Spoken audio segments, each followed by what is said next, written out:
Everyone, welcome and welcome back to Rinkita vibes channel. तो आज है सीटेट प्रिपरेशन की डे 8 और इसमें मेरी इंटर्नशिप चल रही है। तो मैं अभी स्कूल के लिए जा रही थी इंटर्नशिप कंप्लीट करने के लिए। तो मैं यहाँ पे 7 बजे मॉर्निंग स्कूल हो गई है, तो सुबह मैं निकल जाती हूँ स्कूल के लिए। स्कूल से आने के बाद में मैं 12 साढ़े 12 में आती हूँ। तो उसके बाद में मैं दिन में तो स्टडी नहीं कर पाई थी, असाइनमेंट वगैरह लिखने में ही रह गई थी। तो मैंने शाम में 6 बजे से स्टडी करने के लिए बैठी थी। तो इसमें मैं कर रही थी CDP की क्लास ले रही थी। इसमें मैं पढ़ रही थी NCF 2005 के बारे में। 2005 भी पढ़ा था, 1988 भी पढ़ा था। जो 4 NCF आए थे उसको भी मैंने रीड किया था। तो दोस्तों, मैं अभी CDP और मैथ्स में ही फोकस करके स्टडी कर रही हूँ। आप लोग में से कोई अगर सीटेट की प्रिपरेशन कर रहे हैं तो बता सकते हैं मुझे इंग्लिश कहाँ से पढ़नी है, क्योंकि मुझे इंग्लिश के लिए समझ नहीं आ रहा है। मैंने हिमानी मैम की कुछ वीडियो देखी थी, बट वहाँ से भी मुझे कुछ समझ नहीं आ रहा था कि मैं कहाँ से कंप्लीट करूँ। मैं यहाँ पे NCF की नोट प्रिपेयर कर रही थी। और नोट बनाने से ये होता है ना कि आपको दोबारा रिवीजन करने के लिए आपको वीडियो या लेक्चर नहीं देखना पड़ेगा। आप डायरेक्टली अपने शॉर्ट नोट से रिवीजन कर सकते हो और एग्ज़ाम टाइम में ये आपको काफ़ी हेल्पफुल करती है।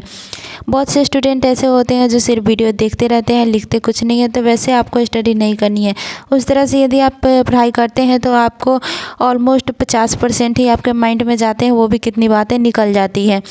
और लिखने से क्या होता है कि हमें माइंड थॉट भी रहता है कि हम लिख रहे हैं, ये बातें होती है, ऐसे होती है। ऐसे करने से आपकी कंसेप्चुअली लर्निंग भी इम्प्रूव होती है एंड देन आपको याद करने में भी काफ़ी इम्पोर्टेंट मिलती है।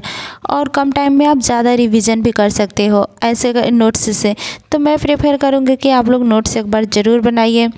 नोट्स बनाने से क्या होता है ना कि आपकी याद करने की एबिलिटी भी डेवलप होती है। जैसे आप कोई भी चीज़ को याद करना चाहते हैं तो माइंड से भूल जाते हैं, लेकिन अगर अपने नोट्स बनाए हुए रहते हैं तो आप उसको रिवीजन कर। तो दोस्तों, बार बार रिवीजन करने से क्या होती है नहीं कि हमारी मेमोरी भी स्ट्रांग होती जाती है, याद करने की क्षमता भी डेवलपमेंट होती जाती है।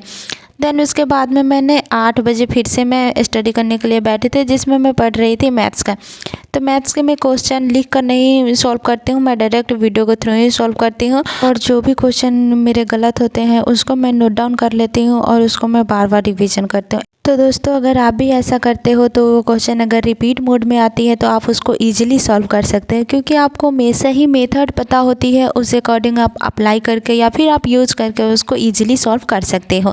तो ये थी मेरी सीटेट प्रिपरेशन की डे 8। आप लोगों को कैसी लगी कमेंट करके ज़रूर बताना। अच्छी लगी तो वीडियो को लाइक ज़रूर करना। मिलते हैं नेक्स्ट